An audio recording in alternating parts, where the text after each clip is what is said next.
కూతురికి కళ్ళు తిరుగుతున్నాయని తండ్రి హాస్పిటల్కి తీసుకెళ్తాడు. కాని ఆమె ప్లాన్ తండ్రికి తెలీదు. డాక్టర్ మోజులో ఉన్న ఆమె తండ్రిని మోసం చేసి వస్తుంది. నా కూతురికి ఏమైందో అర్థం కావట్లేదు డాక్టర్ అంటాడు.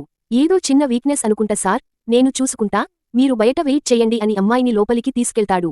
నా బేబీ ఏంటి ఈరోజు ఇంత అందంగా ఉంది, నాకోసం చాలా రిస్క్ చేసి వచ్చేసింది అంటాడు.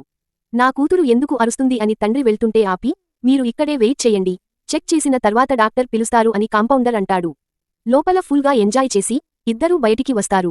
ఏమైంది డాక్టర్ అంటే, తను కొంచెం నీరసంగా ఉంది, 2 రోజులు ఇక్కడికి తీసుకురండి, నేను చూసుకుంటా అంటాడు. కూతుర్ని ఇంటికి తీసుకెళ్లిపోతాడు. తర్వాత రోజు మందులు తీసుకురమ్మని తండ్రిని పంపి ఇద్దరూ రూంలోకి వెళ్తారు.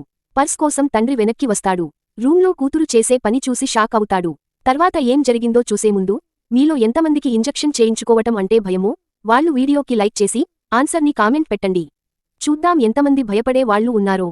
మోసం చేసి కూతురు చేస్తున్న పనికి ఆమెని కొట్టి బుద్ధి చెప్తాడు.